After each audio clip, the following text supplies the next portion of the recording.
जादुई तोता। एक छोटे से गांव में एक गरीब परिवार रहता था। उस परिवार में रामू और उसकी बीवी सीता उसके बेटे चिंटू के साथ रहते थे। उसी गांव में एक तोता भी रहता था। उसका नाम था रघु। वो किस्मत का धनी था। जहां भी जाता वहां किसी भी चीज की कमी नहीं पड़ती थी।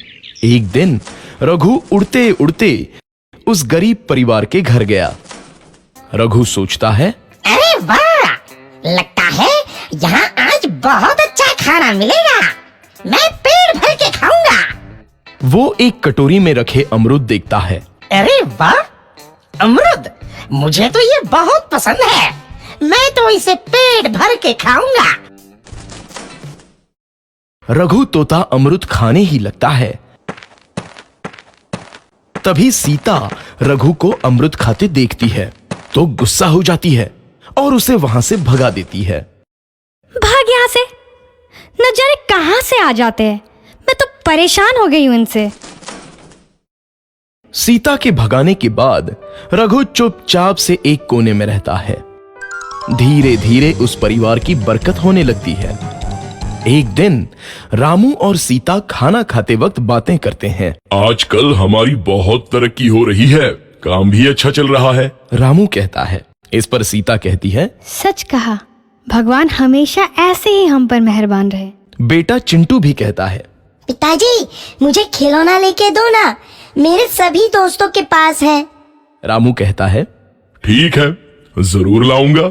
सीता कहती है, कितने खुश है सब, मेरे परिवार को किसी की नजर ना लगे। एक तरफ ऐसी बातें होती हैं तो दूसरी तरफ रसोई में रघु तोता भी अमरूद खाते रहता है।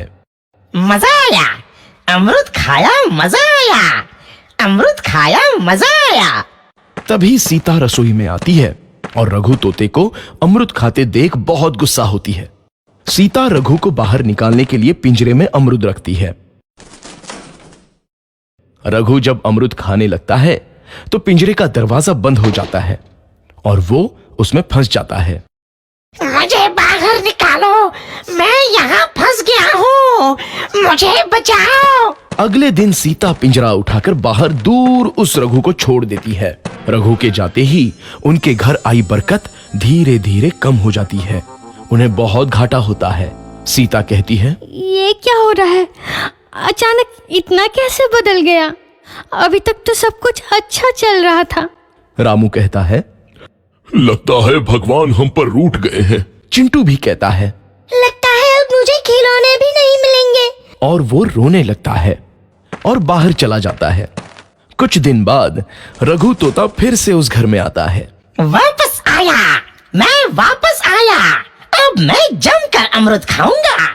रघु सीधा रसोई घर में चला जाता है और अमरूद खाने लगता है। कुछ देर बाद सीता रसोई में आती है और रघु को देख कहती है, एक तो घर में पहले से इतनी दिक्कत चल रही है और ऊपर से ये तोता मुझे और परेशान कर रहा है। सीता रघु को वहां से भगा देती है। रघु उड़कर किसी कोने में छुप जाता है। कुछ दिन बाद धीरे धीरे उस घर की बरकत वापस आने लगती है। काम भी अच्छे से चलने लगता है। एक रात जब रघु तोता अमरूद खाने जाता है तो पिंजरे में फंस जाता है। ये लोग आखिर चाहते क्या हैं? एक तोते को शांति से अमरूद खाने क्यों नहीं देते? मैं कौन सा चोरी कर रहा हूँ? बस अमरूद ही तो खा रहा हूँ। तभी रामू वहां आता है और पिंजरे में रघु तोते को देख उसे बाहर छोड़ देता है।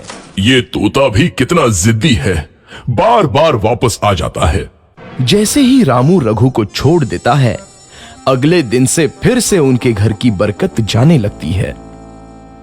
काम में घाटा होता है। किसी को समझ नहीं आ रहा था कि ऐसा क्यों हो रहा है। रघु तोता घर आता है तो अचानक बरकत आती है और जब रघु तोता को बाहर निकालते हैं तो बरकत चली जाती है। एक दिन सीता रघु तोते के घर आने और बाहर जाने की स्थिति पर नजर रखती है। ये तोता जब भी घर आता है तो घर में बरकत आती है और जैसे ही ये घर से बाहर जाता है तो उसी के साथ बरकत भी चली जाती है।